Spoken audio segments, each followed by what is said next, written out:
Praise the lord. ఈరోజు ఒక సామెత నేర్చుకుందామా? సామెతల గ్రంథం 21వ అధ్యాయం 13వ వచనం. దరిద్రుల మొర్ర వినక చెవి మూసుకొనువాడు తాను మొర్ర పెట్టినప్పుడు అంగీకరింపబడడు. మనము బలహీనుల మొర్రను, ప్రార్థనను, అభ్యర్థనను, విన్నపను పట్టించుకోనప్పుడు మనము దేవునికి పెట్టే మొర్రను దేవుడు కూడా పట్టించుకోడంట. దాని అర్థం అది.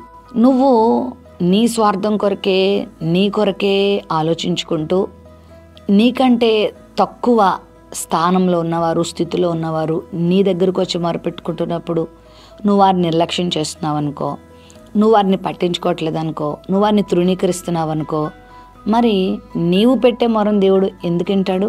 ఏది విత్తుతావో అదే కోసుకుంటావని వాక్యం చెప్తుంది కదా. మరి నీ మొర దేవుడు వినాలంటే నీ క్రింద వారి మొర నువ్వు వినాలి.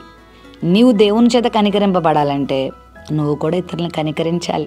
నీకన్నా చిన్నవారిని, నీకన్నా తక్కువ స్థాయిలో ఉన్నవారిని, నీ దాసులను, నీ దాసురాండ్రను, నీ దగ్గర పనిచేసే నీ సేవకులను, బలహీనులను నువ్వు పట్టించుకుంటే నీ శ్రమలో దేవుడు నిన్ను పట్టించుకుంటాడు.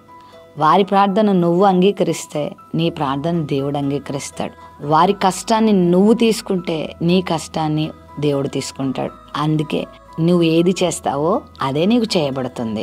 నువ్వు ఇతరులను పట్టించుకోకపోతే, నువ్వు స్వార్థంగా ఉంటే నువ్వు కూడా అదే పరిస్థితిని దేవుడి నుండి పొందాల్సి వస్తుంది. నువ్వు పట్టించుకుంటే దేవుడు కూడా నిన్ను పట్టించుకుంటాడు. కాబట్టి మనం మన కొరకు మనమే ఆలోచించుకోవడం కాదు, కానీ ఇతరుల మొరను విందాం, ఇతరుల బాధను అర్థం చేసుకుందాం, వారి శ్రమలో మనం కూడా పాలిభాగం తీసుకుందాం, మనం చేయగలిగిన సహాయం మనం చేద్దాం. ఆ తర్వాత దేవుని నుండి గొప్ప సహాయాన్ని పొందుదాం.